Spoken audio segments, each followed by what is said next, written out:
इस कहानी की शुरुआत में हमें लाइफ फाउंडेशन कंपनी के स्पेस क्राफ्ट को दिखाया जाता है जो सैंपल लेकर अर्थ पर वापस लौट रहा होता है।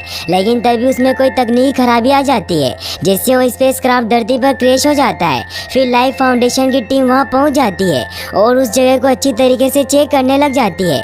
वहीं हमें लाइफ फाउंडेशन के सीईओ कार्लटन ड्रेक को दिखाया जाता है जो भी ये सब कुछ लाइव देख रहा होता है।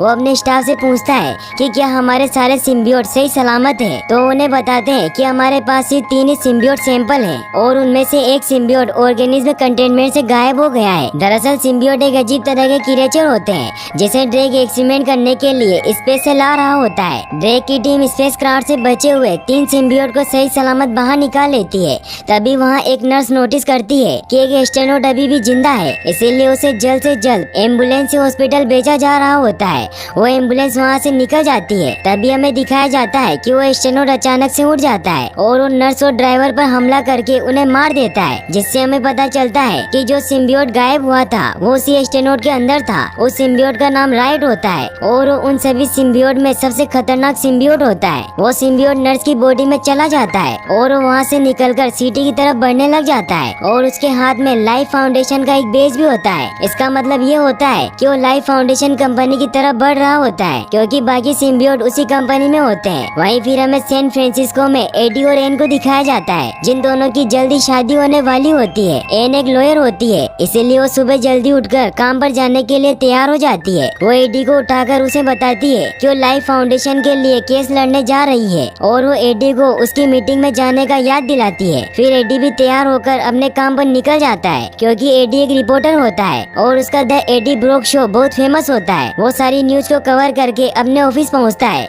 जहां वो अपने बॉस से मिलता है जिसका नाम जेक होता है। जेक उसे कहता है कि तुम्हें कल कार्लटन ड्रेक का इंटरव्यू लेना है और वो तुमसे रॉकेट के बारे में बात करना चाहता है। वो कहता है कि उसके रॉकेट सेफ है और वो क्रैश सिर्फ एक हादसा था। तो एडी उसे कहता है कि कार्लटन ड्रेक कमीना है। तो जेक उसे कहता है कि वो हमारे नेटवर्क को चुटकियों में खरीद सकता है और वो हमें बर्बाद भी कर सकता है, इसीलिए तुम्हें कल सिर्फ उससे उसके स्पेस प्रोग्राम के बारे में पूछना होगा और उसे थैंक्स कहकर वहाँ से वापस आ जाना होगा। तो एडी जेक को कहता है कि मैं ऐसे लोगों की पोल खोलता हूँ, इसीलिए मैं उसकी तरफदारी नहीं कर सकता। तो जेक उसे समझाता है कि नेटवर्क से बड़ा कुछ नहीं होता, इसीलिए तुम मुझ पर एहसान करना कि तुम वहाँ पर कोई भी गलती मत करना। एडी भी मान जाता है। फिर रात को जब एडी सो रहा होता है तो उसे रात को प्यास लगती है और वो पानी पीने के लिए बाहर आ जाता है जहाँ वो एन के लैपटॉप में अपनी और एन की पिक्चर्स देखने लग जाता है। लेकिन तभी एन के लैपटॉप में लाइफ फाउंडेशन की एक मेल आती है और एडी उस मेल को ओपन कर लेता है जिससे उसे पता चलता है कि कार्लटन ड्रेक पर एक्सीडेंट में हुई 3 लोगों की मौत का इल्जाम है। वहीं अगले दिन एडी जब कार्लटन ड्रेक का इंटरव्यू लेने जाता है तो पहले तो कार्लटन ड्रेक से रॉकेट से रिलेटेड ही क्वेश्चन पूछता है, लेकिन फिर एडी उससे पूछता है कि मैं जानना चाहता हूँ कि लाइफ फाउंडेशन कैसे काम करती है और तुम लोगों पर कैसे कैसे टेस्ट करते हो। एडी के साथ आई न्यूज रिपोर्टर एडी को ऐसे क्वेश्चन पूछने से मना करती है और कहती है कि हम यहाँ रॉकेट के बारे में क्वेश्चन करने आए हैं। तो एडी कहता है कि मुझे रॉकेट के बारे में बात नहीं करनी, मैं सच जानना चाहता हूँ। तो कार्लटन उसे कहता है कि मुझे समझ नहीं आ रहा कि तुम किस बारे में बात कर रहे हो। तो एडी उसे कहता है कि तुम पर इल्जाम है कि तुम्हारी कंपनी लाशों पर बनी हुई है और तुम्हारे टेस्ट इतने खतरनाक होते हैं कि इसमें लोगों की जान तक चली जाती है और तुम पर 3 लोगों की मौत का इल्जाम है। यह देखकर कार्लटन गार्ड को उन्हें यहाँ से बाहर निकालने को कहता है और उनका कैमरा भी बंद करवा देता है। साथ ही वो एडी के साथ आई रिपोर्टर को इस न्यूज को लाइव न करने के लिए पैसे भी देता है। गार्ड उन सबको बाहर निकाल रहे होते हैं तो कार्लटन एडी को धमकी देता है कि तुम अब नहीं बचोगे। वहीं फिर हमें दिखाया जाता है कि एडी को जेक नौकरी से निकाल देता है। वहीं एन को भी नौकरी से निकाल दिया जाता है क्योंकि उन्हें पता चल जाता है कि एडी को इन लीगल केसेस के बारे में एन से ही पता चला है। एडी एन से मिलने आता है लेकिन एन उससे बहुत ज्यादा गुस्सा होती है। वो उसे कहती है कि तुमने मेरा इस्तेमाल किया, इसीलिए वो एडी को उसकी एंगेजमेंट रिंग वापस लौटा देती है और उसे कहती है कि आज से हमारा रिश्ता यही खत्म हो गया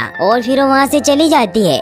एडी बहुत उदास हो जाता है। वहीं हमें दिखाया जाता है कि एक ट्रक लाइफ फाउंडेशन में एंटर करता है और ये वही ट्रक होता है जिसमें वो तीनों सिम्बियोट के कैन रखे हुए होते हैं। ड्रेक उन क्रिएचर को देखकर बहुत खुश होता है। वहीं हमें उस नर्स को दिखाया जाता है जिसके अंदर राइट सिम्बियोट होता है। वो चलते चलते एक टाउन तक पहुँच जाती है जहाँ पर वो एक दुकान पर रखी ईल को उठाकर खाने लग जाती है। तो दुकानदार उसे रोककर पैसे मांगने लगता है तो सिम्बियोट अपनी पावर से उस दुकानदार को वहीं मार देता है। यह देखकर सभी लोग वहाँ से भागने लग जाते हैं, लेकिन तभी कुछ गुंडे उसके पास आते हैं और उससे पूछते हैं कि तुम कौन हो। लेकिन तभी वो उन सभी को भी मार देता है और फिर वो सिम्बियोट एक ओल्ड लेडी के अंदर चला जाता है। वहीं फिर हमें 6 महीने बाद लाइफ फाउंडेशन की लैब को दिखाया जाता है, जहाँ डॉक्टर स्कट उन सिम्बियोट पर एक्सपेरिमेंट कर रही होती है, क्योंकि उन सिम्बियोट को जिंदा रहने के लिए एक ऐसे होस्ट की जरूरत होती है जो सांस लेता हो, ताकि ऑक्सीजन से भरपूर माहौल में ये सिम्बियोट जिंदा रह सके। लेकिन कार्टन उससे पूछता है कि सिम्बियोट इन सभी होस्ट के शरीर को क्यों नहीं अपना रहे, क्योंकि अभी तक उन्होंने 35 एनिमल पर इस एक्सपेरिमेंट को कर लिया था, लेकिन किसी भी एनिमल की बॉडी को सिम्बियोट ने नहीं अपनाया। फिर वो उस रेबिट पर भी सिम्बियोट की बॉन्डिंग प्रोसेस स्टार्ट कर देते हैं और इस बार वो कामयाब भी हो जाते हैं। वो सिम्बियोट उस रेबिट से कनेक्ट कर जाता है। ये देखकर ड्रेक बहुत खुश होता है, लेकिन वो डॉक्टर स्कट से पूछता है कि सिम्बियोट ने सिर्फ इस रेबिट के साथ ही क्यों बॉन्ड बनाया। तो स्कट उसे बताती है कि ये प्रोसेस एक ऑर्गन ट्रांसप्लांट जैसी ही प्रोसेस है, जिसमें डोनर और रिसेप्टर कंफर्टेबल होने चाहिए। तो कार्टन उसे कहता है कि हमने सिम्बियोसिस हासिल कर ली है। इसका मतलब ये है कि सिम्बियोट न सिर्फ यहाँ जिंदा रह पाएंगे, बल्कि हम भी स्पेस में जिंदा रह पाएंगे। इसीलिए वो कट को इंसानों पर टेस्ट शुरू करने को कहता है। तो कट उसे मना करती है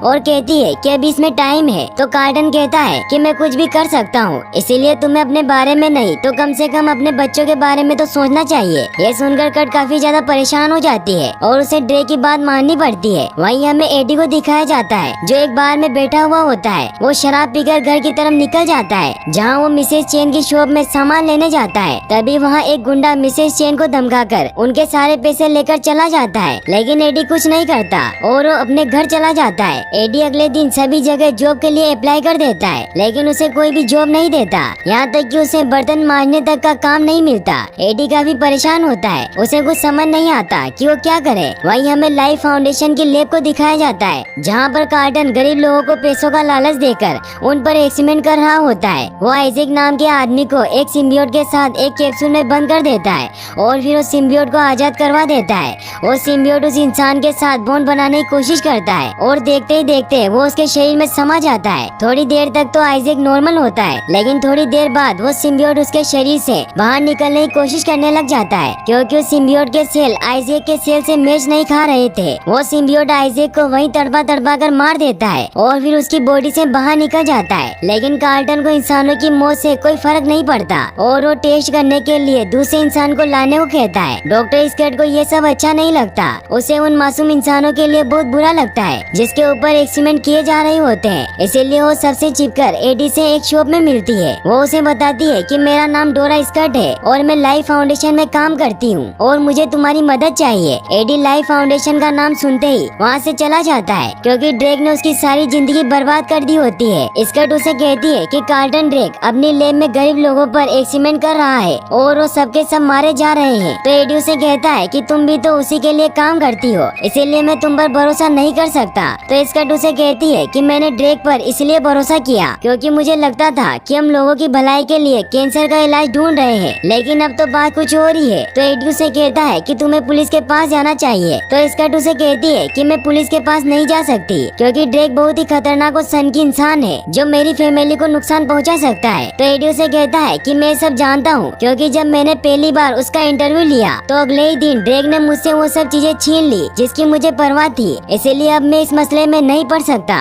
और फिर वहाँ से चला जाता है। वो एन के घर की तरफ जाता है ताकि उससे माफी मांग सके, लेकिन वहाँ एन नहीं होती। तभी एन अपने नए बॉयफ्रेंड डेन के साथ वहाँ आती है। डेन एक डॉक्टर होता है। एडी एन को डेन के साथ देखकर बहुत सैड हो जाता है। एन एडी से कहती है कि तुम यहाँ क्यों आए हो। तो एडी उसे कहता है कि मैं तुम्हें मिस करता हूँ, मुझे तुम्हारी बहुत याद आती है, इसीलिए क्या हम फिर किसी तरह एक हो सकते हैं। तो एन उसे कहती है कि ऐसा नहीं हो सकता और इन सब के जिम्मेदार तुम ही हो। ये सुनकर एडी अंदर से पूरी तरीके से टूट जाता है। वो ब्रिज पर खड़ा इन सब के बारे में सोच रहा होता है कि तभी उसे लाइफ फाउंडेशन कंपनी दिखाई देती है और वो डिसाइड करता है कि वो कार्टन ड्रेक को उसके काले कारनामों की सजा जरूर देगा। और फिर वो डॉक्टर स्कट के दिए हुए नंबर पर उसे कॉल करता है और उसे सब कुछ सच बताने को कहता है। फिर हमें दिखाया जाता है कि डॉक्टर स्कट एडी को अपनी कार में छुपाकर लाइफ फाउंडेशन की कंपनी के अंदर लेकर जाती है ताकि उसे सारी सच्चाई बता सके। स्कट एडी को बताती है कि अर्थ पर इंसानों की जनसंख्या धीरे धीरे बढ़ती जा रही है, लेकिन अभी भी हम अर्थ जैसे दूसरे प्लेनेट पर बसने के लिए हजारों साल दूर हैं। मगर फिर भी ड्रेक ऐसे प्लेनेट को ढूंढने के लिए अपने प्राइवेट रॉकेट का इस्तेमाल कर रहा है जहाँ पर रहा जा सके। तो एडी उससे पूछता है कि ये सब मैं समझ रहा हूँ, लेकिन तुम मुझे ये बताओ कि वो लोगों को कैसे मार रहा है। तो उसे बताती है कि ड्रेक ने ऐसे प्लेनेट ढूंढने के लिए एक स्पेसशिप भेजा था और और जब वो स्पेसशिप लौट रहा था तो उन्हें एक कॉमेट दिखाई दिया जिसमें शिप के कंप्यूटर ने लाइफ की मौजूदगी दिखाई जहाँ मिलियन ऑफ ऑर्गेनिज्म थे और हमारा शिप उनमें से कुछ सैंपल को ले आया। तो एडी समझ जाता है कि वो एलियन की बात कर रही है। तो स्कर्ट उसे कहती है कि हम उन्हें एलियन नहीं कहते, हम उन्हें सिम्बियोट कहते हैं। लेकिन वो सिम्बियोट होस्ट के बिना हमारे एनवायरनमेंट में जिंदा नहीं रह सकते। लेकिन ड्रेक का मानना था कि इंसान और सिम्बियोट का संगम दूसरे प्लेनेट पर हमारे सर्वाइवल के लिए बहुत मायने रखता है। और साथ ही वो उसे ये भी कहती है कि इस रिसर्च को करने का कोई भी साइंटिफिक बेस नहीं है, वो बस सिर्फ लोगों की बलि चढ़ा रहा है। तभी उन्हें किसी गार्ड के आने की आवाज आती है तो इसका एडी को उस लैब में भेज देती है जहाँ पर एक्सपेरिमेंट किए जा रहे थे। लेकिन वो वहाँ उसे किसी भी चीज को छूने से मना करती है और फिर वो उस गार्ड को उधर जाने से रोक लेती है। वहीं एडी उन सभी कैप्सूल को देखता है जिनके अंदर लोगों पर एक्सपेरिमेंट किए जा रहे होते हैं। वो उन सभी की फोटो क्लिक करने लग जाता है। तभी वो वहाँ देखता है कि एक कैप्सूल में एक लेडी बैठी हुई है और वो चिल्लाने लगती है कि मदद करो। और ये वही लेडी होती है जो एडी के घर के पास भीख मांगा करती है। एडी उसे जानता था इसीलिए उसकी मदद करने की कोशिश करता है। वो गेट खोलने के लिए पासवर्ड टाइप करता है लेकिन वो रॉन्ग होते हैं जिससे वहाँ सिक्योरिटी अलार्म बजने लग जाता है। एडी ये देखकर उस कैप्सूल का गेट तोड़ देता है और गेट के टूटते ही वो लेडी एडी पर हमला कर देती है क्योंकि उसके अंदर सिम्बियोट होता है। और वो सिम्बियोट उस लेडी के थ्रू एडी के अंदर चला जाता है और वो लेडी वहीं मर जाती है। एडी वहाँ से भागने लग जाता है। कुछ सिक्योरिटी ऑफिसर एडी को रोकने लगते हैं। तभी हमें पता चलता है कि एडी के अंदर बहुत पावर आ गई है और वो उन सिक्योरिटी ऑफिसर को वहीं ढेर कर देता है। वो बाहर भागता है तो सारे सिक्योरिटी ऑफिसर एडी के पीछे पड़ जाते हैं। एडी बाउंड्री तोड़ता हुआ वहाँ से भाग जाता है क्योंकि उस सिम्बियोट की वजह से एडी में बहुत पावर आ गई होती है। एडी हर सामने आती चीज को तोड़कर आगे बढ़ रहा होता है लेकिन एक जगह जाकर उसे चारों तरफ से लोग घेर लेते हैं। लेकिन तभी एडी अचानक से गायब हो जाता है। उन सभी गार्ड्स को कुछ समझ नहीं आता और सभी जगह एडी को ढूंढने लग जाते हैं। वहीं हमें पता चलता है कि एडी तो उस पेड़ के टॉप पर चढ़ गया होता है क्योंकि एडी के अंदर एक सिम्बियोट था, उसका नाम वेनम होता है, जिसकी वजह से वो इतने ऊंचे पेड़ पर चढ़ गया होता है। एडी फिर घर पहुंचता है जहां उसकी हालत बहुत खराब होने लग जाती है। उसे बहुत भूख लगती है और वो इधर उधर से चीजें ढूंढकर खाने लग जाता है जिससे उसकी तबीयत भी बिगड़ जाती है। वो सुबह उठता है तो उसे वेनम की आवाज सुनाई देने लग जाती है जिससे डरकर वो दीवार से टकरा जाता है और वहीं बेहोश हो जाता है। वहीं हमें लाइफ फाउंडेशन की लैब को दिखाया जाता है जहाँ पर सारे साइंटिस्ट नोटिस करते हैं कि जो भी कल लैब में घुसा था वो एक सिम्बियोट को अपने साथ ले गया है। ड्रेक उस इंसान का पता लगाने को कहता है क्योंकि ड्रेक के पास अब सिर्फ एक ही सिम्बियोट रह गया था और वो उस सिम्बियोट को एक इंसान पर टेस्ट कर रहा होता है। वहीं हमें एडी को दिखाया जाता है जो जैसे ही होश में आता है तो उसे अपने रूम का ऐसा हाल देखकर कुछ समझ नहीं आता। फिर वो उन फोटोग्राफ को देखता है जो कल उसने लैब में क्लिक की होती है। फिर वो एन से मिलने के लिए एक रेस्टोरेंट में जाता है और उसे वो पिक्चर्स दिखाने लगता है। तभी एन नोटिस करती है कि एडी ने शराब पी हुई है और उसे बहुत तेज बुखार है। तभी एडी बहुत अजीब अजीब हरकतें करने लग जाता है। वो दूसरों की टेबल से खाना उठाकर खाने लग जाता है लेकिन उसे कोई भी चीज पसंद नहीं आती क्योंकि सिम्बियोट को जिंदा चीजें खाना अच्छा लगता है। सब लोग एडी की हरकतें देखकर बहुत डर जाते हैं। एडी कहता है कि मुझे बहुत गर्मी लग रही है और वो पानी के अंदर बैठ जाता है। मैनेजर एडी की ये हरकतें देखकर पुलिस को कॉल लगाने लगती है तो डैन उन्हें पुलिस को कॉल करने से मना कर देता है और कहता है कि मैं एक डॉक्टर हूँ, इसीलिए आप एम्बुलेंस बुलाइए, मैं इसका इलाज करूँगा। फिर हमें दिखाया जाता है कि डैन अपने हॉस्पिटल में एडी का एमआरआई कर रहा होता है। वो एमआरआई मशीन को ऑन कर देता है। एमआरआई मशीन की तीखी आवाज से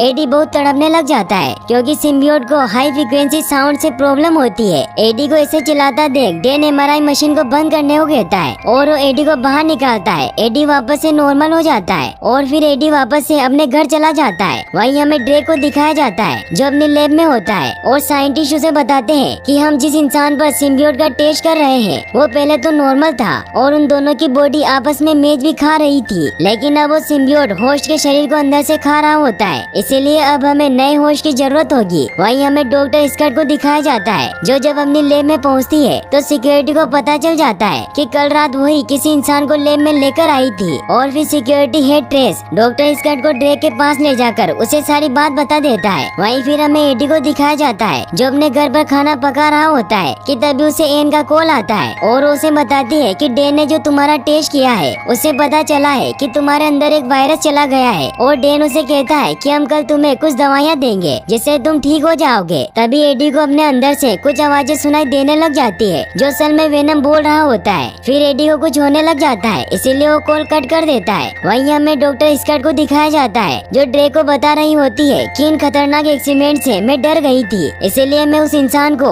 अपने साथ लेकर आई थी। तो ड्रेक उससे पूछता है कि तुम अपने साथ किसे लेकर आई थी, लेकिन डॉक्टर स्कर्ट उसे कुछ नहीं बताती। तो ड्रेक उसे अपनी बातों में फंसाता है और कहता है कि अगर तुम चाहती हो कि तुम्हारा दोस्त जिंदा रहे तो तुम्हें मुझे उसका नाम बताना होगा, क्योंकि जो सिम्बियोट तुम्हारे दोस्त के पास है उससे उसकी जान को बहुत बड़ा खतरा है। इसीलिए अगर तुम उसे बचाना चाहती हो तो तुम्हें उसे यहाँ लेकर आना होगा ताकि तुम लोगों की मदद कर सको। और साथ ही उससे प्रॉमिस करता है कि मैं आज से अपना काम का तरीका बदल दूंगा। तो स्कर्ट भी उसकी बातों में आ जाती है और उसे बता देती है कि मैं एडी ब्रॉक को अपने साथ लेकर आई थी। ये सुनते ही ड्रेक उसे धोखा देता है और उसके लैब में उस सिम्बियोट को छुड़वा देता है। वहीं हमें एडी को दिखाया जाता है जिसके रूम के गेट को कोई नॉक करता है और जब एडी दरवाजा खोलता है तो ड्रेक के आदमी होते हैं। ट्रेस अपने सभी आदमियों को एडी को पकड़ने को कहता है और वो अपने इलेक्ट्रिक गन से एडी को पकड़ भी लेते हैं, लेकिन तभी वेनम एडी की बॉडी से निकलकर उन सभी को मारने लग जाता है और वो एक एक करके उन सभी आदमियों को मार देता है। एडी को कुछ समझ नहीं आता कि उसके साथ क्या हो रहा है, क्योंकि वेनम भी उसके अंदर से उससे बातें कर रहा होता है। एडी वहाँ से भागने लग जाता है, लेकिन तभी वहाँ ट्रेस के और साथी भी आ जाते हैं और वो एडी पर फायर करने लगते हैं। तो एडी खिड़की से वहाँ से भाग जाता है। ट्रेस ये देखकर ड्रेक को कॉल करके सब बताता है और उसे लाइव फुटेज भेजता है। तो ड्रेक ये देखकर बहुत खुश होता है कि एडी ने सिम्बियोसिस हासिल कर ली है और फिर वो ट्रेस को कैसे भी करके उस सिम्बियोट को वापस लाने को कहता है। वहीं एडी जब घर से भाग रहा होता है तो कार की विंडो में देखता है तो उसे वेनम दिखाई देता है। एडी को विश्वास नहीं होता है कि वो सच में है, उसे लगता है कि वो सिर्फ उसका वहम है। तभी वहाँ ट्रेस के डॉन एडी को ढूंढ लेते हैं। ये देखकर एडी बाइक लेकर वहाँ से भागने लग जाता है। ट्रेस अपनी सारी टीम को वहाँ बुला लेता है और वो सारे फाइटर ड्रोन को एडी के पीछे लगा देता है। वो ड्रोन एडी पर अटैक कर रहे होते हैं। ये देख वेनम बाइक को फुल स्पीड में चलाने लग जाता है और वो दोनों एक एक करके सारे ड्रोन को डिस्ट्रॉय कर देते हैं। ड्रेक भी ये सब देख रहा होता है और वो ट्रेस को कहता है कि एडी किसी भी तरीके से बचकर नहीं जाना चाहिए। तो ट्रेस अपनी सारी कार को एडी के पीछे लगा देता है। वेनम एडी को बचाकर उनसे भाग रहा होता है। एडी भी वेनम की पावर देख बहुत खुश होता है। वेनम फुल स्पीड में बाइक को चला रहा होता है और ट्रेस की गाड़ियाँ उनका पीछा कर रही होती है, लेकिन एक जगह जाकर वो दोनों कार एडी को घेर लेती है। लेकिन तभी वेनम उन दोनों कारों को ब्लास्ट करवा देता है। यह देखकर एडी बहुत खुश होता है, लेकिन तभी सामने से ट्रेस गाड़ी लाकर एडी की बाइक को जोर से हिट कर देता है, जिससे एडी के हाथ पैर टूट जाते हैं। ट्रेस एडी को कहता है कि तुमने मुझे बहुत भगाया है, जितना मुझे आज तक किसी ने नहीं भगाया। लेकिन तभी वेनम अपनी पावर से एडी की सारी टूटी हुई हड्डियां जोड़ देता है और ट्रेस पर अटैक कर देता है। वेनम अब अपने पूरे शेप में आ जाता है और वो ट्रेस को खाने वाला होता है कि तभी वहाँ एक ऑफिसर वेनम पर गोली चला देता है, जिससे वेनम ट्रेस को दूर फेंक देता है और उस ऑफिसर का शरीर चबा जाता है। पुलिस उस पर हमला करने लग जाती है, लेकिन तभी वेनम भागकर पानी में कूद जाता है और फिर वो एडी को नदी के किनारे पर लेकर जाता है। तभी एडी के अंदर से वेनम का फेस बाहर निकल कर आता है और वो उसे बताता है कि मैं वेनम हूँ और तुम मेरे होस्ट हो। एडी उससे पूछता है कि तुम कहाँ जाना चाहते हो, तो वेनम उसे कहता है कि मुझे कार्ल्टन ड्रेक के ऑफिस में जाना है। तो एडी उससे कहता है कि तुम्हें इसके बारे में कैसे पता। तो वेनम उसे कहता है कि मैंने तुम्हारे दिमाग पर कब्जा कर रखा है, इसीलिए मुझे सब कुछ पता है। एडी उससे पूछता है कि क्या तुम और इंसानों को भी खाओगे। तो वेनम उससे कहता है कि हाँ, क्योंकि इंसान होते इतने लजीज हैं, इसीलिए तुम अब मेरी अच्छे होस्ट की तरह खातिरदारी करो और मैं तुम्हें सभी मुसीबतों से बचाऊंगा। वहीं हमें दिखाया जाता है कि रोएट सिम्बियोट जिस ओल्ड लेडी के अंदर होता है वो उसमें से निकलकर एक छोटी लड़की में चला जाता है और अब वो लाइफ फाउंडेशन कंपनी की तरफ बढ़ रहा होता है। वहीं फिर हमें एन को दिखाया जाता है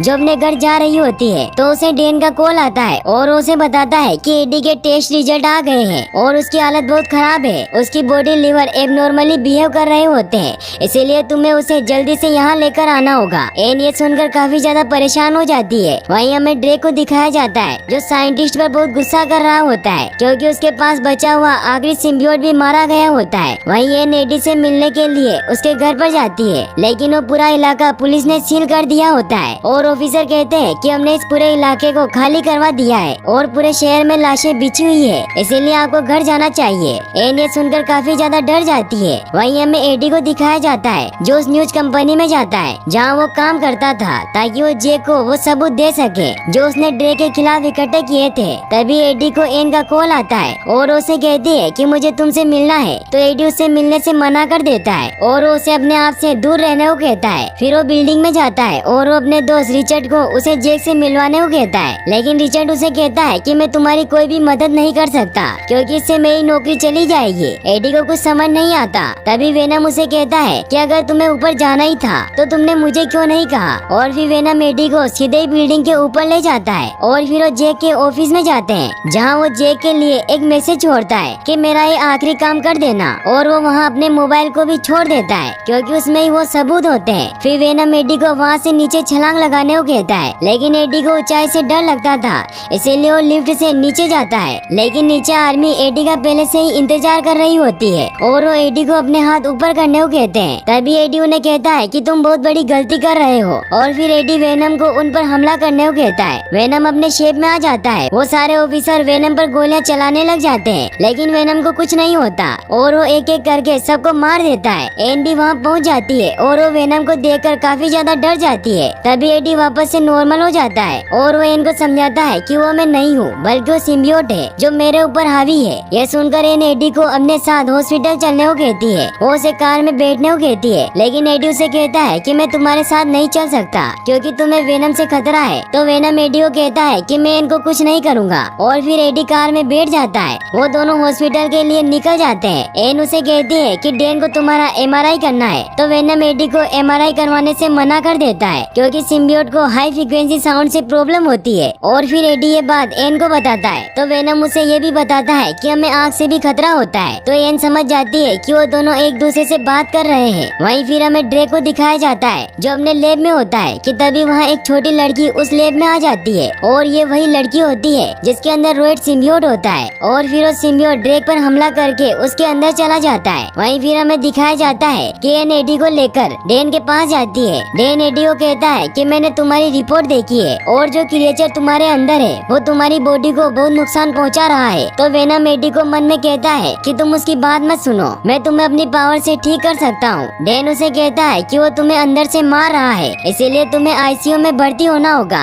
वेनम ये सुनकर डेन पर अटैक कर देता है। ये देखकर एन एमआरआई मशीन को ऑन कर देती है, जिससे वेनम को उस साउंड से प्रॉब्लम होने लग जाती है और वो एडी के शरीर से अलग हो जाता है। ये देखते ही डेन वेनम को एक रूम में बंद कर देता है। एडी वेनम को कहता है कि हमारी साथ रहने की डील हुई थी, लेकिन फिर भी तुम मुझे मार रहे थे। और फिर एडी वहाँ से चला जाता है। डेन एन से पूछता है कि ये सब क्या चल रहा है और अब हम इस क्रिएचर का क्या करेंगे। तभी वो देखते हैं कि वेनम वहाँ से भाग गया है। वेनम वहाँ से निकलकर एक डॉग के अंदर चला जाता है। वहीं एडी जब लिफ्ट से नीचे जा रहा होता है कि तभी ट्रेस वहाँ आ जाता है और वो एडी को बेहोश करके अपने साथ ले जाता है। वेनम भी ये सब कुछ देख लेता है क्योंकि वो उस डॉग के अंदर चला गया था। फिर वेनम को एन दिखाई देती है। वहीं हमें दिखाया जाता है कि ट्रेस एडी को पकड़कर ड्रेक के पास ले जाता है। ड्रेक एडी से पूछता है कि मुझे बता दो वेनम कहाँ है। तो एडी कहता है कि मुझे पता नहीं है कि वो कहाँ है और मुझे पता होता तो भी मैं तुम्हें नहीं बताता। तभी ड्रेक के अंदर से राइट सिम्बियोट बाहर आता है और यहाँ हमें पता चलता है कि वो राइट सिम्बियोट उस लड़की से ड्रेक के अंदर चला गया है। राइट एडी से कहता है कि मुझे बता दो कि वेनम कहाँ है, लेकिन एडी उसे कुछ नहीं बताता।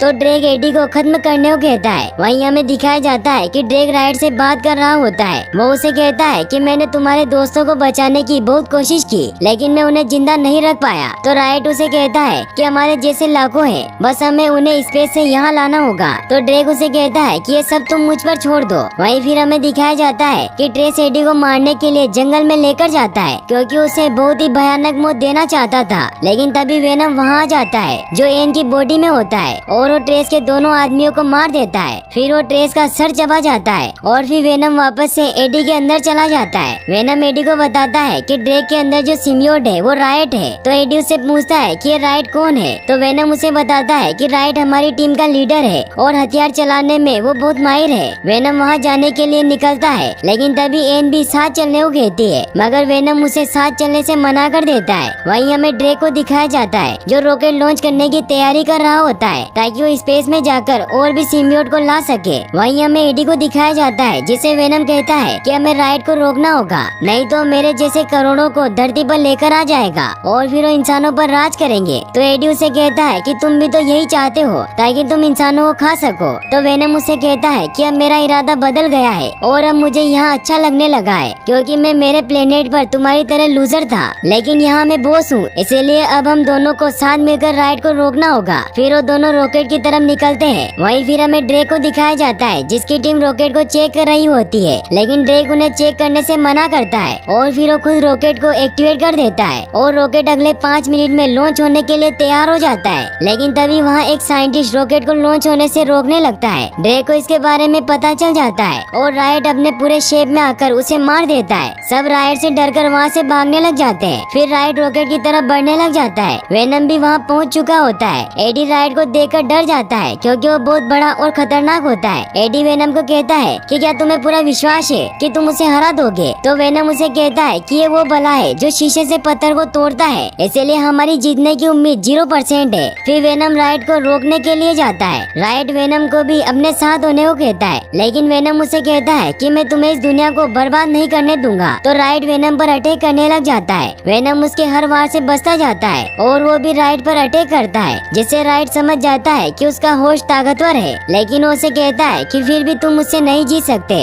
और फिर राइट वापस से उस पर अटैक करने लग जाता है। वेनम उसे पकड़ लेता है, लेकिन तभी राइट अपनी बॉडी से स्पाइक निकालकर वेनम को इंसर्ट कर देता है और फिर वो उसे बहुत मारता है। वहीं हमें एन को दिखाया जाता है जो एडी और वेनम की मदद करने के लिए लाइफ फाउंडेशन में पहुंच चुकी होती है और वो भी ये सब कैमरों की मदद से देख रही होती है। वहीं राइट वेनम को एडी से अलग करके उसे खाने ही वाला होता है कि तभी एडी वापस उठकर वेनम को बचा लेता है और वापस से उन दोनों में फाइट स्टार्ट हो जाती है। लेकिन राइट वेनम और एडी को भी अपने अंदर समा लेता है, जिससे वो और बड़ा और ताकतवर हो जाता है और फिर वो रॉकेट के ऊपर चढ़ने लग जाता है। एन को ये बात पता थी कि सिम्बियोट को हाई फ्रीक्वेंसी साउंड से प्रॉब्लम होती है, इसीलिए वो वहाँ बहुत तीखी आवाज में साउंड को ऑन कर देती है, जिससे राइट और वेनम वापस से अलग हो जाते हैं और वो अपने अपने होश से भी अलग होकर नीचे गिर जाते हैं। फिर एडी और ड्रेक आपस में लड़ने लग जाते हैं। एडी ड्रेक को मारकर नीचे फेंक देता है, लेकिन तब तक उसे वापस से अपना सिम्बियोट मिल चुका था और फिर राइट वापस से ऊपर आकर एडी के सीने में शॉट घुसा देता है, जिससे एडी वहीं गिर जाता है। वहीं राइट रॉकेट के ऊपर चढ़ने लग जाता है और वो रॉकेट के अंदर चला जाता है। वहीं एडी मर रहा होता है, लेकिन तभी वेनम वापस से उसके पास आता है और वो एडी को वापस से ठीक कर देता है। रॉकेट लॉन्च हो जाता है, लेकिन तभी वेनम उस रॉकेट पर चढ़ जाता है और वो उस शॉट से रॉकेट के टैंक को चीर देता है, जिससे रॉकेट वहीं ब्लास्ट हो जाता है और उस ब्लास्ट में रोएट और ड्रेक दोनों जलकर वहीं मर जाते हैं, क्योंकि सिम्बियोट एक्सट्रीम हीट को सहन नहीं कर सकते थे। वहीं वेनम पर भी इसका असर हो जाता है और वो एडी को गुड बाय कहता है और फिर वो एडी के चारों ओर शील्ड बनाकर एडी को बचा लेता है, लेकिन उसमें वेनम खुद मारा जाता है और एडी पानी के अंदर गिर जाता है और सेफली बच जाता है। वहीं फिर हमें दिखाया जाता है कि एडी और एन दोनों साथ बैठकर बातें कर रहे होते हैं और एडी एन को उसका साथ देने के लिए थैंक्स कहता है। एन एडी से कहती है कि मुझे वेनम की मौत का अफसोस है और यहाँ पर हमें पता चलता है कि वेनम अभी भी जिंदा होता है, क्योंकि वेनम एडी से मन में बातें कर रहा होता है। एन भी समझ जाती है कि एडी उससे कुछ छुपा रहा है, लेकिन तभी एडी उसे गुड बाय कह के वहाँ से चला जाता है। फिर एडी चलते चलते वेनम से बात करता है और उसे कहता है कि मुझे तुम्हारे साथ रहने में कोई दिक्कत नहीं है, लेकिन तुम्हें मुझसे वादा करना होगा कि तुम हर किसी इंसान को नहीं खाओगे। तुम बस उसी इंसान को मारोगे पीटोगे जो बहुत बुरे होंगे और तुम कभी कभी ही बुरे इंसानों को खाओगे। फिर एडी मिसेस चेन की शॉप में जाता है, क्योंकि वेनम को चॉकलेट बहुत पसंद होती है, इसीलिए वो वहाँ चॉकलेट खरीदने जाते हैं। तभी वहाँ वापस से वही गुंडा आ जाता है जो बार बार मिसेस चेन को धमकाकर उनसे पैसे वसूला करता था। वेनम एडी को कहता है कि वो बुरा आदमी है। फिर वेनम अपने पूरे शेप में आकर उस गुंडे पर अटैक कर देता है और उसे कच्चा ही पूरा खा जाता है। मिसेस चेन ये सब देखकर बहुत हैरान होती है और वो एडी से पूछती है कि ये क्या है, तो एडी उन्हें बताता है कि मुझ में एक कीड़ा है और यहीं पर ये मूवी एंड हो जाती है। लेकिन फिर हमें वेनम 2 मूवी का सीन दिखाया जाता है, जहाँ पर एडी एक सीरियल किलर का इंटरव्यू लेने जाता है जिसका नाम क्लेट्स होता है। क्लेट्स उसे कहता है कि मैं यहाँ से निकलूंगा और हर जगह कत्लेआम करूंगा, जिसे कहते हैं कार्नेज। इस कहानी की शुरुआत 1996 से होती है, जहाँ हमें कैलिफोर्निया के सेंट एस्टीज स्कूल को दिखाया जाता है। ये वो जगह होती है जहाँ उन बच्चों को रखा जाता है जिन्हें उनके परिवार वाले पसंद नहीं करते थे।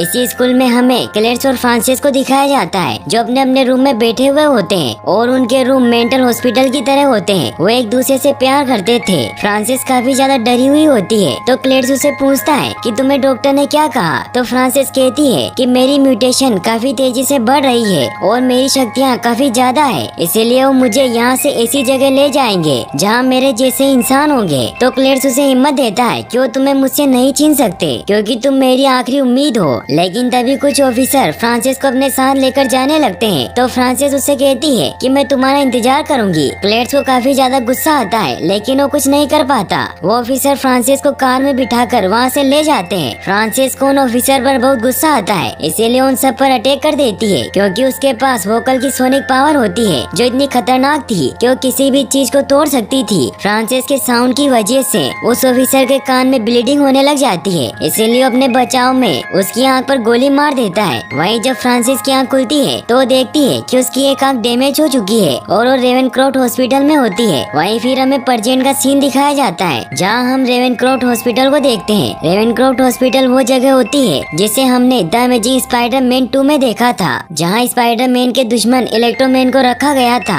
फिर हमें यहाँ एक डॉक्टर को दिखाया जाता है जो फ्रांसिस पर एक्सपेरिमेंट कर रही होती है। वो एक वार्ड बॉय के थ्रू फ्रांसिस को खाना और न्यूज़पेपर भिजवाती है। फ्रांसिस जब उस न्यूज़पेपर को पढ़ती है तो उसमें क्लेड्स के बारे में न्यूज छपी हुई होती है कि क्लेड्स को मौत की सजा दे देनी चाहिए, लेकिन अभी तक पुलिस को उसकी कत्ल की हुई डेड बॉडीज नहीं मिली है, जिसी वजह से उसकी डेथ सेंटेंस रुकी हुई है। और यहाँ पर ट्विस्ट की बात तो यह होती है कि यह आर्टिकल एडी ब्रॉक ने छापा हुआ था। डॉक्टर फ्रांसिस से कहती है कि क्लेड्स जैसे लोगों को तो जान से मार देना चाहिए, क्योंकि वो जानती थी कि वो दोनों एक दूसरे से प्यार करते हैं। वहीं फिर हमें सैन फ्रांसिस्को के पुलिस स्टेशन को दिखाया जाता है, जहाँ डिटेक्टिव पैट्रिक एडी से बात कर रहा होता है, क्योंकि पैट्रिक क्लेड्स के केस पर ही काम कर रहा था। वो एडी से कहता है कि क्लेड्स तुमसे मिलना चाहता है, क्योंकि वो शायद तुम्हें कुछ बताना चाहता हो। तो एडी कहता है कि मैं उससे कोई वास्ता नहीं रखना चाहता। तो पैट्रिक कहता है कि वो सिर्फ तुमसे ही बात करना चाहता है और शायद वो तुम्हें उसकी कत्ल की हुई डेड बॉडीज के बारे में कुछ बताना चाहता हो। तभी वेनम एडी के शरीर से निकलकर पैट्रिक को खाने लगता है, मगर तभी एडी उसे रोककर बाथरूम के अंदर ले जाता है। वो दोनों बातें करने लगते हैं। पास में ही मौजूद एक लेडी और पैट्रिक भी उन दोनों की बातें सुन रहे थे। वेनम एडी को कहता है कि हमें सिटी के अंदर जाकर सिटी को प्रोटेक्ट करना चाहिए, न कि हमें यहाँ इसकी बकबक सुननी चाहिए। तो एडी उसे कहता है कि क्लेड्स मुझे कुछ सबूत देना चाहता है। तो वेनम उसकी बेइज्जती करने लगता है कि तुम कुछ भी काम सही से नहीं कर सकते।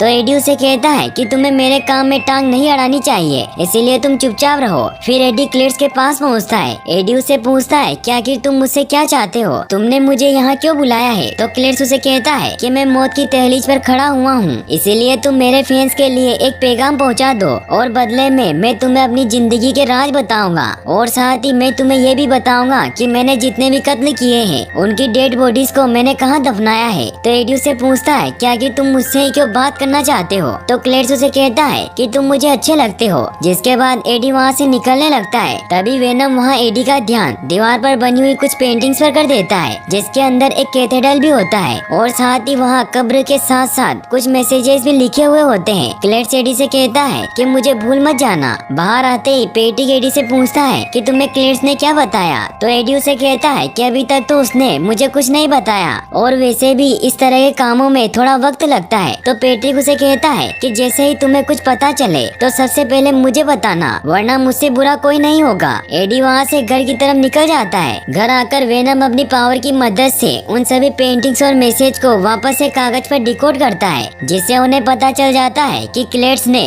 रोडियो बीच पर ही सारी लाशें छुपाई है, और वो इस बात की खबर पुलिस को दे देता है, जिससे पुलिस की सारी टीम वहाँ पहुंचकर उन सभी डेड बॉडीज को निकाल लेती है। एडी के इस काम से रिपोर्टर हैरान होते हैं, क्योंकि वो बहुत कोशिश करने के बाद भी क्लेड्स की इन छुपाई हुई डेड बॉडीज को नहीं ढूंढ पाए थे, जिससे अब एडी पूरी सिटी में नंबर 1 रिपोर्टर बन जाता है। पैट्रिक भी इस न्यूज को अखबार में पढ़ता है और उसे एडी पर बहुत गुस्सा आता है, क्योंकि उसके पूछने पर भी एडी ने उसे कुछ नहीं बताया था, और अब सबूत मिल जाने की वजह से क्लेड्स को मौत की सजा सुना दी जाती है, जिससे क्लेड्स को बहुत ज्यादा गुस्सा आता है। वहीं फ्रांसिस को भी इस न्यूज के बारे में पता चल जाता है, और ये खबर सुनने के बाद वो काफी ज्यादा टूट जाती है। वहीं फिर हमें एडी को दिखाया जाता है, जिसे वेनम कहता है कि अब मैं मुर्गियां खा कर थक चुका हूँ और अब मैं इंसानों को खाना चाहता हूँ। तो एडी उसे कहता है कि हम ऑलरेडी क्लेड्स के केस में उलझे हुए हैं, इसलिए हमें अभी कोई भी रिस्क नहीं लेना चाहिए, और अगर अभी किसी भी इंसान की मौत हुई या फिर कोई भी इंसान गायब हो गया तो FBI का सारा शक हम पर ही आएगा, इसलिए हम इस वक्त कोई भी मुसीबत मोल नहीं ले सकते। वेनम एडी को परेशान करने लगता है कि मुझे खाना चाहिए। इससे परेशान होकर एडी मिसिस चेन की शॉप में जाता है ताकि वो वहाँ से वेनम के लिए चॉकलेट खरीद सके, लेकिन वहाँ चॉकलेट नहीं होती, इसीलिए फिर वो दोनों एक पोल्ट्री फार्म में जाते हैं, जहाँ वेनम बहुत सारी मुर्गियों को सीधा ही खा जाता है। वो वहाँ से निकलने लगते हैं कि तभी रास्ते में वेनम देखता है कि एक गुंडा एक औरत का पर्स छीनने की कोशिश कर रहा है। ये देखकर वेनम उसकी मदद करने जाता है और वो उस गुंडे को पकड़कर खाने लगता है। तो एडी उससे रिक्वेस्ट करता है कि प्लीज इसे मत खाओ। तो वेनम भी उसकी बात मान लेता है और उस गुंडे को कचरे में फेंक देता है। फिर वो दोनों वहाँ से जाने लगते हैं। तभी रास्ते में एडी को इनका कॉल आता है। एडी इनसे बात करता है। एन उसे मिलने के लिए रात 8 बजे एक रेस्टोरेंट में बुलाती है। एडी भी उससे मिलने के लिए मान जाता जाता है। फिर उस रेस्टोरेंट में पहुंचता है जहां वो एन से मिलता है और वो दोनों साथ में बातें करने लगते हैं। साथ ही वेनम भी एडी से मन में ही बात कर रहा था, जिससे एन को कहीं न कहीं पता चल जाता है कि एडी के अंदर वेनम जिंदा है, क्योंकि एन को ऐसा लगता था कि वेनम के फर्स्ट वाले पार्ट में वेनम मारा गया है। इसीलिए उससे पूछती है कि क्या वेनम इस वक्त भी तुम्हारे साथ है, जिस पर एडी कहता है कि वेनम तो मर चुका है। फिर एन एडी को बताती है कि मैंने डेन से एंगेजमेंट कर ली है। यह देखकर एडी बहुत ही परेशान हो जाता है, क्योंकि वो पहले एक दूसरे से प्यार किया करते थे। तभी एन कहती है कि हाय वेनम, एडी का ख्याल रखना, क्योंकि मैं जानती हूँ कि तुम अभी भी एडी के अंदर हो, इसीलिए प्लीज अब तुम एडी का ख्याल रखना। ये सुनकर एडी वहाँ से घर की तरफ निकल जाता है। एडी बहुत उदास होता है तो वेनम उसे कहता है कि तुम्हें इतनी छोटी छोटी बातों पर परेशान नहीं होना चाहिए, हम बहुत ही बड़े बड़े कामों के लिए बने हैं। तो एडी उसे कहता है कि तुम मेरे दर्द को नहीं समझ सकते, क्योंकि तुम एक एलियन हो। वहीं फिर हमें दिखाया जाता है कि अगले दिन वेनम खुद ही अपना खाना पका रहा होता है। वो एडी को खुश करने की कोशिश करता है ताकि उसका मूड ठीक हो सके, और फिर वेनम एडी को उसके आए हुए लेटर भी लाकर देता है। वो लेटर क्लेट्स ने भेजा था, जिसमें लिखा होता है कि मुझे मौत की सजा दिलवाने के लिए तुम ही जिम्मेदार हो। और साथ ही वो उस लेटर में अपनी पुरानी काली करतूतों के बारे में भी बताता है कि अगर वो पैदा ना होता तो उसकी दादी को कौन मारता, उसकी माँ को बाथटब के अंदर हेयर ड्रायर डालकर कौन मारता। इसका मतलब ये है कि क्लेट्स ने खुद अपने परिवार वालों तक को नहीं छोड़ा। आगे क्लेट्स ये भी बताता है कि ये सब कुछ होने के बाद उसके डैड ने उसे बहुत मारा और सेंट एस्टेस स्कूल में भेज दिया,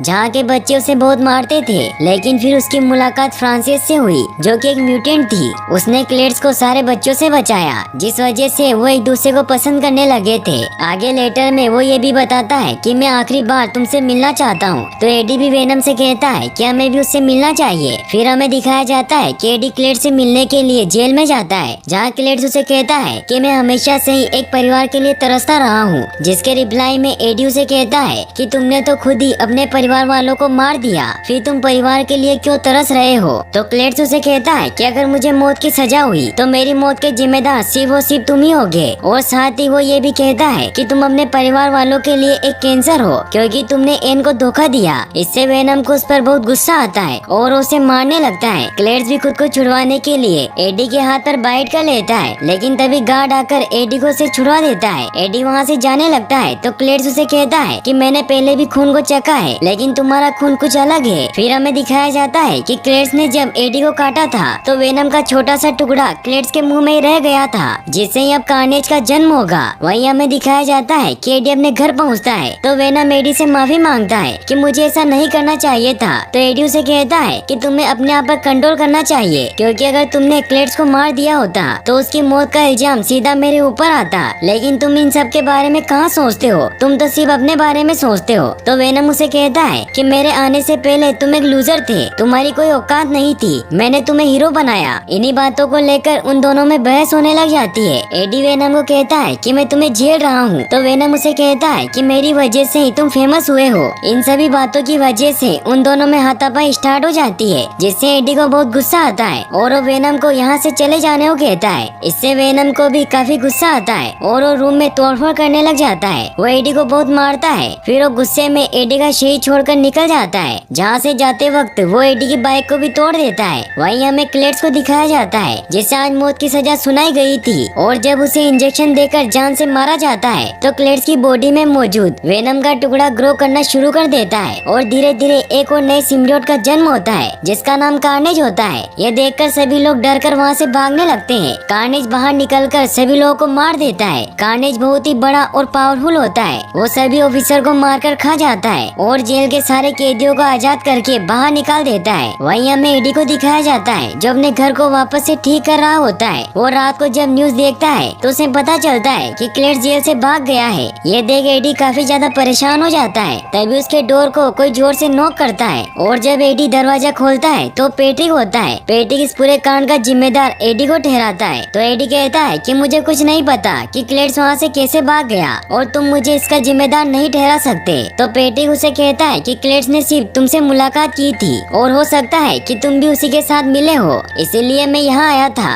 क्योंकि मुझे लगा कि वो तुमसे मिलने आया होगा। तो एडी उसे कहता है कि मेरा उससे कोई वास्ता नहीं है। तो पैट्रिक वहाँ से चला जाता है। वहीं हमें दिखाया जाता है कि वेनम धीरे धीरे करके बॉडीज को चेंज कर रहा होता है, क्योंकि उसे अपने हिसाब की कोई भी बॉडी नहीं मिल पा रही थी। फिर वो एक लड़की के अंदर चला जाता है, जहाँ वो अपने फुल शेप में आ जाता है, क्योंकि वहाँ पार्टी चल रही थी जिसमें बहुत से लोग कॉस्ट्यूम पहनकर आए थे। इसीलिए सभी लोगों को लगता है कि वेनम ने भी कॉस्ट्यूम पहन रखा है और वो काफी ज्यादा बड़ा और स्मार्ट लग रहा था। इसीलिए सब लोग उसकी तारीफ करते हैं और उसके साथ सेल्फी क्लिक करवाते हैं। वहीं दूसरी तरफ हमें क्लेड्स को दिखाया जाता है जो एक कार चुराकर भाग रहा होता है। क्लेड्स कार्नेज से बातें करता है जिस तरीके से एडी वेनम से बात किया करता था। कार्नेज क्लेड्स को कहता है कि अभी मेरे अलावा इस दुनिया में सिर्फ एक ही सिम्बियोट है और वो है वेनम। इसीलिए अगर हम दोनों मिलकर उसे खत्म कर दे तो पूरी दुनिया पर सिर्फ हमारा ही राज होगा। तो क्लेड्स कहता है कि मुझे सबसे पहले अपनी फ्रांसिस को छुड़वाना है और इसी बात को लेकर उन दोनों के बीच डील हो जाती है। लेकिन क्लेड्स को ये पता नहीं होता कि फ्रांसिस कहाँ है। वहीं फिर हमें वेनम को दिखाया जाता है जो उस पार्टी में काफी ज्यादा मजे कर रहा होता है, लेकिन साथ ही वो कहीं न कहीं एडी को भी मिस कर रहा था। वहीं दूसरी ओर एडी उस स्कूल में पहुंचता है जहां क्लेड्स को रखा गया था। वहां उसे एक पेड़ पर सीके लव सेब भी लिखा मिलता है। एडी पेट्री को कॉल करता है और उसे पूछता है कि एब्बी का मतलब क्या है, तो उसे बताता है कि एब्बी का मतलब फ्रांसिस बेरिसन है। लेकिन वो उसे कहता है कि वो तो मर चुकी है, क्योंकि जब हम उसे लेकर जा रहे थे तो मैंने उसकी आंख पर गोली मार दी थी। वहीं दूसरी तरफ हमें क्लेड्स को दिखाया जाता है जो एक शॉप में जाकर उसके ओनर को मार देता है। फिर वो वहाँ रखे कंप्यूटर को हैक करके उस सीक्रेट लोकेशन रेवेनक्रॉफ्ट के बारे में भी पता कर लेता है। क्लेड्स वहाँ पहुंचकर कार्नेज की मदद से सबसे पहले डॉक्टर को मार देता है। फिर वो फ्रांसिस से मिलता है। दोनों एक दूसरे को देखकर काफी खुश होते हैं। कार्नेज फ्रांसिस को आजाद कर देता है और फिर ये तीनों वहाँ से कार से भागने की कोशिश करने लगते हैं। लेकिन पुलिस को भी इसके बारे में पता चल जाता है और पुलिस उनका पीछा करने लगती है। लेकिन कार्नेज एक एक करके सारी गाड़ियों को उठा उठा कर फेंकने लग जाता है और सभी पुलिस वालों को जान से मार डालता है। वहीं दूसरी तरफ वेनम मिसेस चेन की शॉप में पहुंचता है और उनके शहर के अंदर चला जाता है। वहीं फिर हमें एडी को दिखाया जाता है जिसे पुलिस अपनी कस्टडी में ले लेती है, क्योंकि एडी के घर के पास उन्हें काफी सारी डेड बॉडीज मिली थी जो वेनम की वजह से मारे गए थे। पैट्रिक एडी को सब कुछ सच बताने के लिए कहता है, मगर एडी उसे कहता है कि मैं फोन करना चाहता हूँ, उसके बाद मैं तुम्हें सब बताऊंगा। एडी एन को कॉल लगाता है और उसे मिलने के लिए बुलाता है। एन डेन के साथ एडी से मिलने के लिए आती है। एडी एन को बताता है कि शहर के अंदर जो कुछ भी हो रहा है वो सब क्लेड्स कर रहा है, क्योंकि उसके अंदर जो रेड कलर का मोस्टर है वो एक नया सिम्बियोट है जिसका नाम कार्नेज है। साथ ही एडी एन को ये भी बताता है कि वो और वेनम अब साथ में नहीं है, इसलिए वो एन से रिक्वेस्ट करता है कि वो जाकर वेनम को ढूंढ ले, क्योंकि वेनम ही कार्नेज को हरा सकता है। फिर एन वेनम को ढूंढने चली जाती है। वो सबसे पहले मिसेस चेन के पास जाती है, क्योंकि उसे पता था कि मिसेस चेन वेनम को जानती है, इसीलिए वो उनसे मिलकर पूछती है कि क्या आपको वेनम के बारे में कुछ पता है। मगर यहाँ ट्विस्ट की बात तो ये होती है कि वेनम तो खुद ही मिसेस चेन की बॉडी के अंदर छुपा हुआ होता है। वेनम एन को कहता है कि वो इस वक्त एडी से काफी ज्यादा नाराज है, इसीलिए वो उसकी कोई मदद नहीं करना चाहता। तो एन वेनम से रिक्वेस्ट करती है कि एडी को तुम्हारी जरूरत है, इसीलिए तुम्हें उसके पास जाकर उसकी मदद करनी होगी। ये सब सुनने के बाद फाइनली वेनम एडी से मिलने के लिए तैयार हो जाता है। वहीं हमें क्लेड्स और फ्रांसिस को दिखाया जाता है जो पूरे शहर के अंदर तबाही मचाते हुए घूम रहे होते हैं। तभी वहाँ कार्नेज क्लेड्स की बॉडी से निकलकर उन्हें कहता है कि अब हमें अपने प्लान के मुताबिक वेनम को खत्म करना होगा। फिर हमें दिखाया जाता है कि एन एडी से मिलने के लिए जाती है और वेनम भी उसी के अंदर होता है। फिर वो तीनों वहाँ से दीवार तोड़कर भाग जाते हैं, जहाँ पर वेनम एडी को सॉरी बोलने को कहता है। फिर एडी भी वेनम से माफी मांग लेता है। वो एन को डेन के साथ घर भेज देता है। वहीं फिर हमें पेटी को दिखाया जाता है जो सड़कों पर एडी को ढूंढ रहा होता है कि तभी रास्ते में उसे क्लेड्स दिखाई देता है और उस पर फायर करने लगता है। लेकिन तभी कार्नेज बाहर आ जाता है और वो पेट्रिक को पकड़कर अपने साथ ले जाता है। वहीं दूसरी तरफ हमें फ्रांसिस को दिखाया जाता है जो एडी को ढूंढते हुए उसके घर पर जाती है, जहाँ पर उसे एन की एंगेजमेंट रिंग मिलती है जो एन ने एडी को वापस लौटा दी थी। वो उस रिंग को वहाँ से उठा लेती है। तभी उसे वहाँ एन का फोटो दिखाई देता है जिसमें एन के नए घर की पिक्चर होती है। इसीलिए फ्रांसिस एन को पकड़ने के लिए उसके घर पर पहुँच जाती है, जहाँ पर एन और डेन वहाँ से जाने की तैयारी कर रहे होते हैं। तभी वहाँ फ्रांसिस एन के पास जाकर उसे बेहोश कर देती है और फिर वो डेन के पास जाकर उसे कहती है कि अगर तुम एन को बचाना चाहते हो तो इस लोकेशन पर पहुँच जाना। फिर फ्रांसिस वहाँ से चली जाती है। डेन काफी घबरा जाता है और वो एडी को कॉल करके बताता है कि फ्रांसिस एन को कैथेड्रल में ले गई है। एडी भी वहाँ जाने के लिए निकल जाता है। वहीं फिर हमें उस कैथेड्रल को दिखाया जाता है जहाँ पर फ्रांसिस और क्लेड्स दोनों ही शादी करने वाले थे। वहाँ पर उन्होंने पेट्रिक और एन को भी बंदी बनाया होता है, क्योंकि उन्हें पता होता है कि एडी भी वहाँ पहुँच जाएगा। वहीं दूसरी ओर अब वेनम और एडी भी वहाँ पहुँच जाते हैं, जहाँ वेनम जैसे ही कार्नेज को देखता है तो वेनम डरकर वापस से एडी के अंदर छिप जाता है। जाता है। एडी वेनम से पूछता है कि तुम बाहर क्यों नहीं आ रहे हो, तो वेनम उसे कहता है कि वो कार्नेज है जो बहुत ही ज्यादा ताकतवर और चालाक होते हैं। तो एडी उसे कहता है कि तुम सिर्फ बाहर आ जाओ, उसके बदले में तुम जिसे चाहो उसे खा सकते हो और मैं तुम्हें कभी भी किसी इंसान को खाने से मना नहीं करूँगा। ये सुनकर वेनम में भी जोश आ जाता है और वो अपनी पूरी पावर के साथ कार्नेज पर अटैक कर देता है। उन दोनों के बीच फाइट स्टार्ट हो जाती है। वेनम भी पूरे जोश के साथ कार्नेज को धो रहा होता है, लेकिन तभी कार्नेज उसे पकड़ लेता है और उसे इंजर्ड करने लग जाता है। वहीं फ्रांसिस की सोनिक पावर की वजह से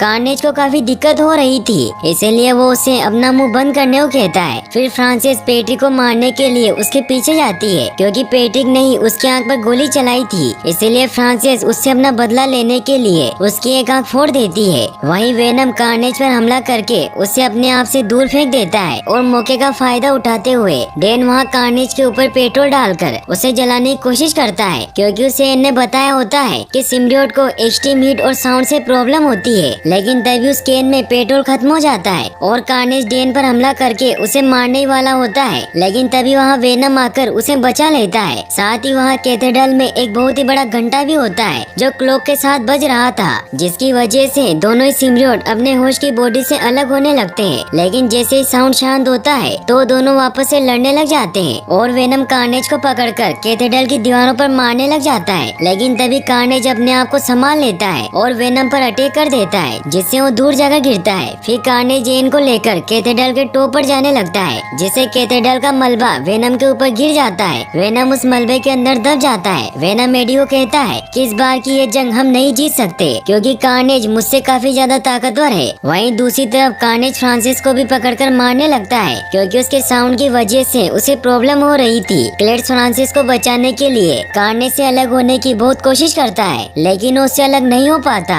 वेनम भी ये सब देख रहा होता है, जिससे वो समझ जाता है कि वो दोनों आपस में पूरी तरीके से नहीं जुड़े हुए हैं। एडी भी वेनम से कहता है कि सिर्फ और सिर्फ हम ही एक परफेक्ट मैच है, हमारे अलावा और कोई भी परफेक्ट मैच नहीं हो सकता। ये सुनकर वेनम में और भी ज्यादा जोश आ जाता है और वो उन पत्थरों से बाहर आ जाता है। वेनम एक रोड को उठाकर कैथेड्रल की टॉप की तरफ बढ़ने लग जाता है। वहीं कार्नेज जेन को खाने ही वाला होता है कि तभी वेनम उस रोड को कार्नेज के सिर में घुसा देता है, जिससे एन सीधी जमीन पर गिरने लग जाती है। मगर सही वक्त पर आकर वेनम उसे बचा लेता है, लेकिन तभी कार्नेज वेनम पर अटैक करके उसे इंजर्ड करने लग जाता है। मगर वेनम फिर भी एन को सुरक्षित नीचे उतार देता है। फिर वेनम वापस से ऊपर आता है, लेकिन अब वो काफी ज्यादा कमजोर हो चुका था और कार्नेज बार बार उसके ऊपर वार कर रहा था। तभी वहाँ फ्रांसिस भी होश में आ जाती है। ये देखकर वेनम उसे नीचे धक्का दे देता है, जिससे वो गिरते वक्त घबराहट में चिल्लाने लगती है, जिसकी वजह से कैथेड्रल की सारी दीवारें और कांच टूटने लग जाते हैं। और इतनी ज्यादा हाई फ्रीक्वेंसी साउंड की वजह से दोनों सिम्बियोट भी होश से अलग हो जाते हैं। सब नीचे गिर रहे होते हैं। तभी कैथेड्रल का बहुत बड़ा घंटा आकर फ्रांसिस के ऊपर गिर जाता है, जिससे उसकी वहीं डेथ हो जाती है। वहीं डेन और एन मिलकर वेनम को एडी के पास पहुंचाते हैं, जिससे वेनम वापस से अपने शेप में आ जाता है। वहीं क्लेड्स भी जमीन पर गिर जाता है और कार्नेज भी उससे अलग हो जाता है। कार्नेज वापस से क्लेड से मिलने के लिए उसके पास जाने लगता है, लेकिन तभी वेनम उसे पकड़ लेता है और उसे कच्चा ही खा जाता है और फिर वो क्लेड्स को पकड़कर उसे भी मार देता है। लेकिन तभी वहाँ पुलिस भी आ जाती है। यह देखकर एडी, डेन और एन वहाँ से भागने लगते हैं, जहाँ पर एडी डेन को कहता है कि तुम एन को अपने साथ ले जाओ। वहीं हमें दिखाया जाता है कि उस हादसे के अंदर पेट्रिक भी जिंदा बच गया होता है और उसकी आंखें नीली पड़ गई थी। वहीं फिर हमें दिखाया जाता है कि वेनम और एडी बीच के किनारे पर बैठे हुए होते हैं और अब वेनम भी उसे घुमाने के लिए थैंक्स कहता है। वो फिर उससे कहता है कि अब हम कहाँ जाएंगे, तो एडी उससे कहता है कि अब हम ऐसी जगह जाएंगे जहाँ दुनिया को हमारी जरूरत हो।